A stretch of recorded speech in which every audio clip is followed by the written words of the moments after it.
I'm not a historian. I'm not a historian of Turkey or Armenia. I was recruited to come here because of my experience and because of an article I've written, the title of which was The Twilight of Middle Eastern Christianity. I'm a journalist. I'm one of those people who write the first draft of history that later on professional historians botch and rewrite. But I'm here essentially to talk about my own experience and what I call the persistence of collective memories. But let me start with a couple of caveats. I come from a region where,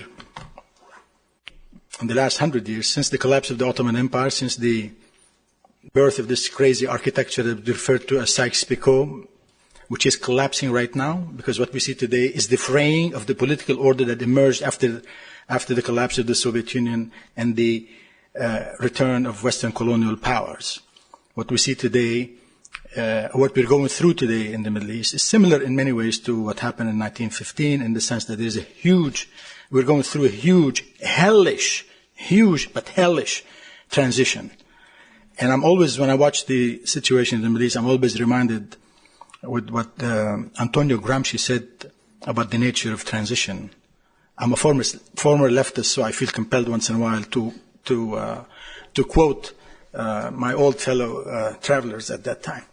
Gramsci says, the crisis consists in the fact that the old is dying, the new cannot be born yet, and in the interregnum a great variety of morbid symptoms appear. A great variety of morbid symptoms appear. What we see today in the Arab world, in the Middle East in general, is these morbid symptoms. And they're going to stay with us for a long time. But let me start with a couple of caveats, as I said. One is, because I come from that part of the world, and because I meet victims, and because many of us wallow in victimhood, and many of us elevated their pain into the level of mythology, I hear a lot of talk about, they may not phrase it as eloquently as I do, as the hierarchy of pain, that there is some sort of a hierarchy of pain, that my pain is more genuine than yours. I don't believe in the aristocracy of pain. There is no such thing as the aristocracy of pain, even for those who have been at the receiving ends of horrific violence. And we know many of them in the Middle East. So let's make that clear. The other one is guilt. Growing up Catholic in Beirut, I know something about guilt. I believe in moral responsibility. I don't necessarily believe in inherited collective guilt. Those Germans during the Nazi Holocaust and the Nazi horrors are responsible morally because they did not do enough. Those quote-unquote ordinary Germans that Hannah Arendt spoke about and other people, historians, spoke about. But I do believe that societies should own their history just as individuals own their previous past. We cannot escape it. Own it.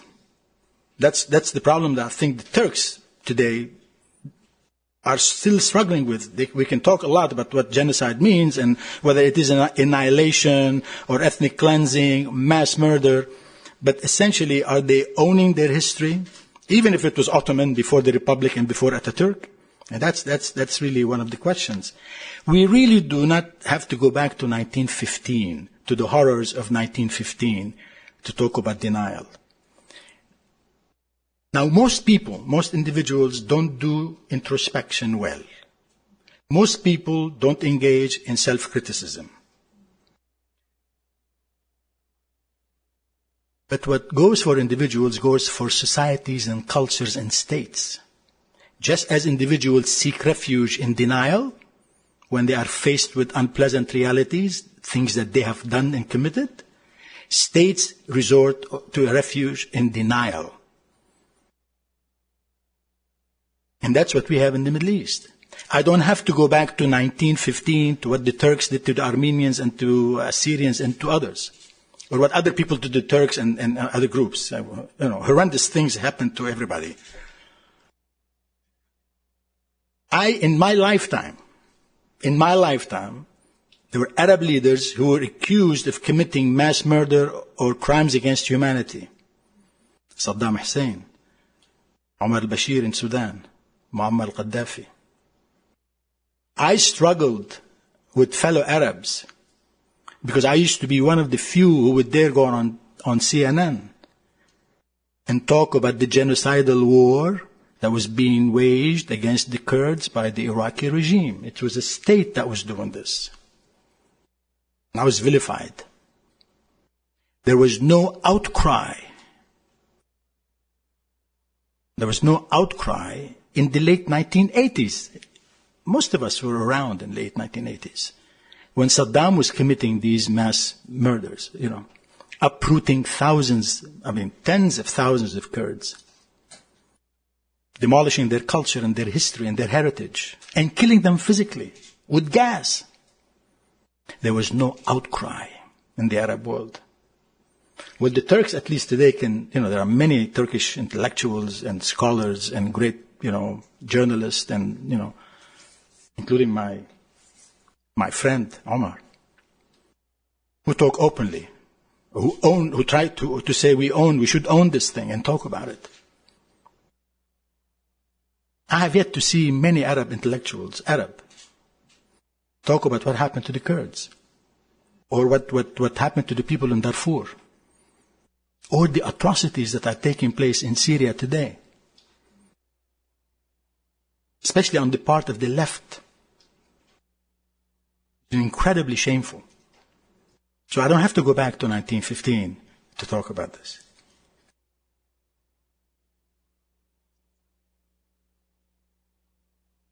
But when I was looking, when I wrote that article, and let me backtrack to say a few things about my relationship, my personal relationship with the Armenians. I grew up in an Armenian neighborhood. I went to school with Armenian kids.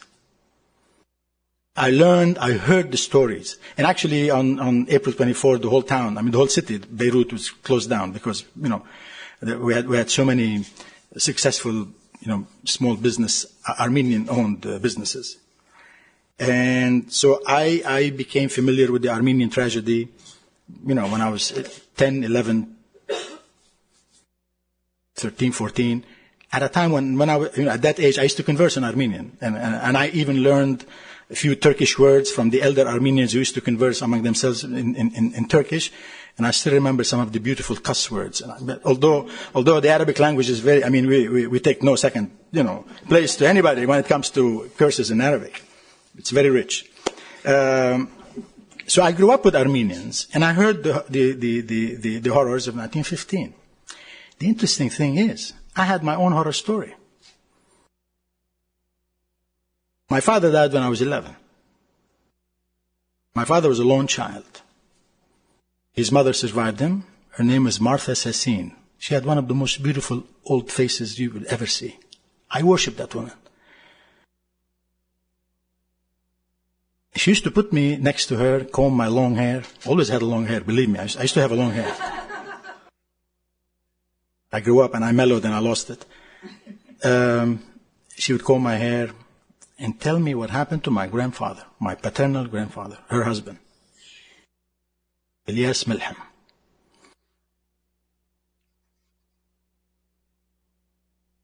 I still can't talk about it.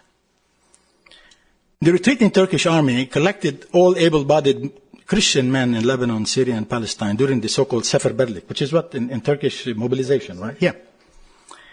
They took them to Anatolia. One of them is my grandfather, to do slave labor.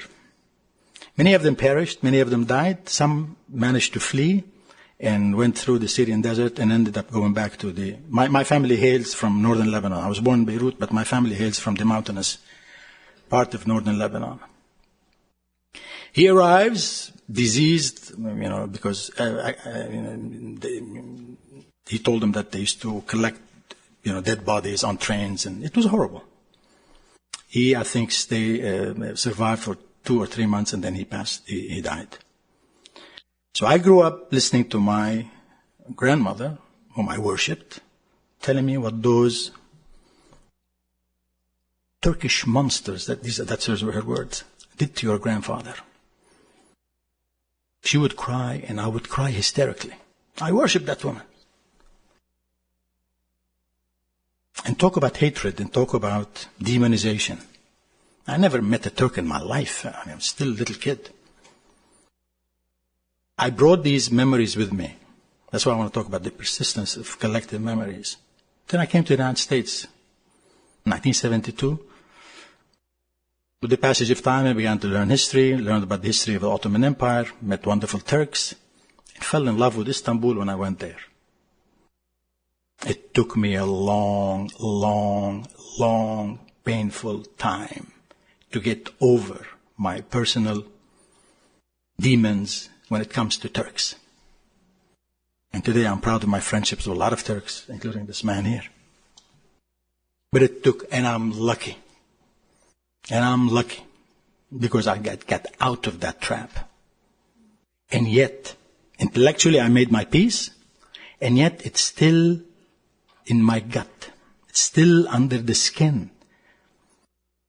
Because I learned the tragic family history from a woman I worshipped as a little boy. When I look now to what's happening in the Middle East, again you see flashes from 1915 and 2015. Death marches in the deserts. In 1915 it was the Armenians. Death marches in the deserts. In 2015, the Yazidis and the Assyrians and the other Christians. In 1915, you had the famine in Lebanon, which is mostly man-made. Lebanon and Syria, but mostly in Lebanon. And you've seen the grainy black and white pictures and photos of emaciated kids and women mostly. A few weeks ago, one Lebanese paper published a number of new, apparently, pictures.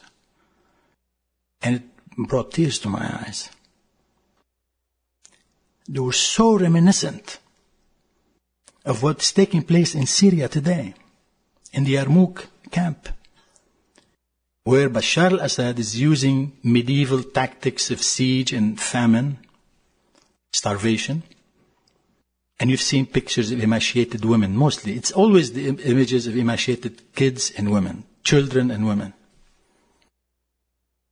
And there were horror stories about people eating grass, getting religious edicts to allow them to kill cats and these roaming cats and dogs that are extremely, skinny. I don't know how they eat them.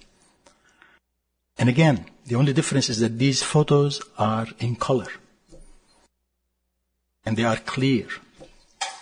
Unlike the grainy black and white photos of 1915, of Armenians, of Christians, of, those who were victimized by that mostly man-made famine. And again, the same demonization. And the same violence and the same denial. It is good to have collective memories if we use them as a cathartic thing to honor the memory of those who died, but not to use them politically for revenge, not to commercialize them, not to make political careers out of exploiting them, as politicians do, as intellectuals do, because they want to perpetuate that aristocracy of pain. And this is what we have today in the Middle East. What really makes it so tragic today is that there is an old woman today, an Assyrian woman or a Yazidi woman, who will be telling her 10-year-old boy what happened to his father. Or there is a father who will be telling his daughter that her mother was killed, probably raped and then killed.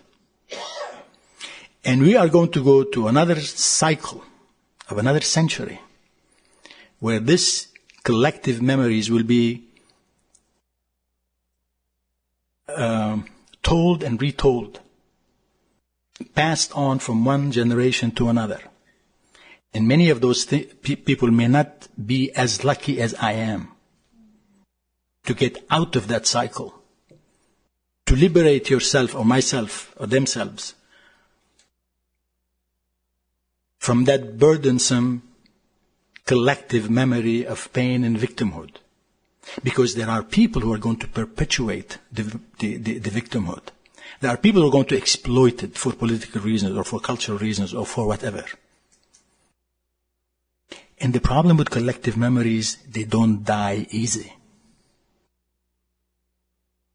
I come from a region where the Shia of today, when they commemorate the death and the martyrdom of Hussein, Imam Hussein, it happened yesterday.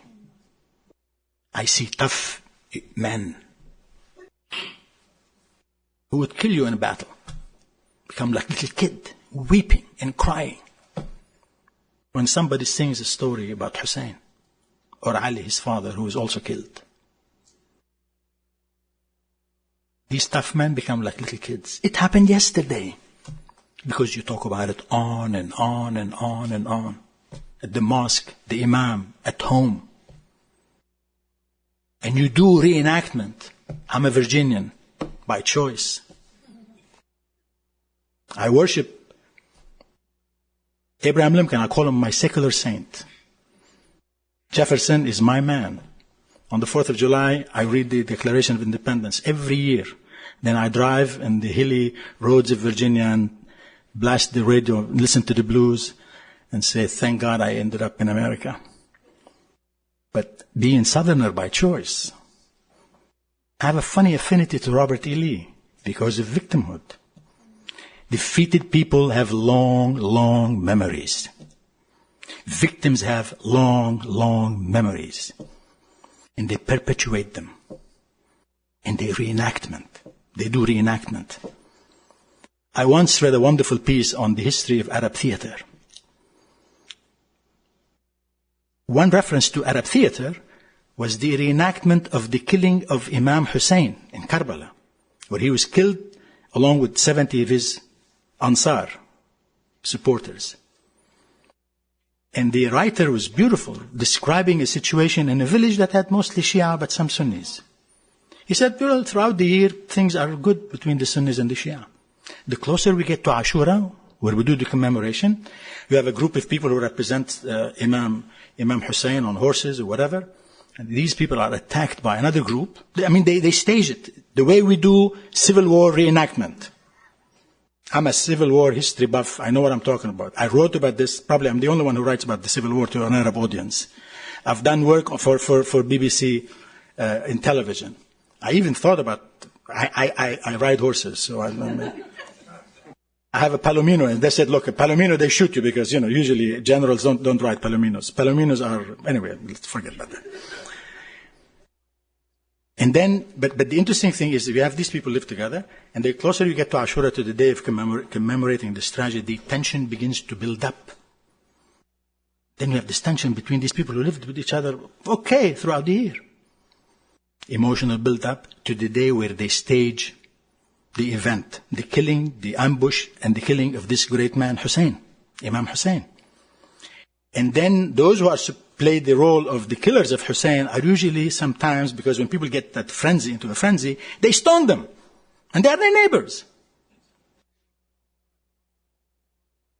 100 years after the end of the, more than 150, now we are celebrating commemorating the 150th anniversary of the American Civil War, the bloodiest conflict in American history. And we are still living in the shadow of the American Civil War 150 years ago. I have elder friends, people my age or older than me, from Virginia, and I usually take them to Antietam. I give them a lecture about Antietam, believe me. I know it so much. And they still feel in their gut that we have been wronged in the South. Victims don't forget easy. During the killing of the 1990s in Kosovo and Bosnia, Slobo Milosevic invoked that dark day and the plains of the blackbirds. When was it? 1380-something, when the Ottoman Turks annihilated, essentially, the Serb army. It was a horrendous event. It became the stuff of folklore. and mythology and songs. And it happened yesterday.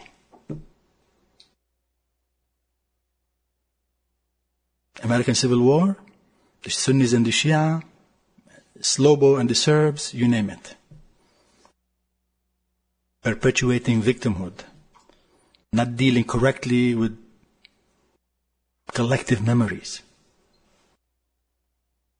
And my fear is that we are creating a new generation of Sunnis and Shia and Yazidis and Christians and Assyrians who are going to pass these horror stories of pain and victimhood and create another cycle of collective memory that will stay with us for another 100 years. And unless we deal critically with the whole concept of collective memory as something that we can use effectively to cleanse our history. You know, the Germans did the wonderful job. Sometimes yesterday we were talking about they may have gone too far in self-flagellation. South African did something very interesting and very, very commendable that my people, the people I grew up with in Lebanon, still refuse to do. Until this moment, the Lebanese never owned the civil war, their civil war, never owned their own massacres. They still say, well, it's this, depending on your view, it's the Syrians, it's the Israelis, it's the Palestinians. We were caught in the middle. They made me do it in a way. It's like the devil made me do it. They don't want to own it. And that's to their shame. And we have the same thing in Syria now. And we're going to have the same thing in Iraq. And the same thing in the Sudan. And we never learned. Collective memory, persistence of the collective memory is good only if you know how to use it. But it can really suffocate you. And I'm glad personally I escaped that. Thank you.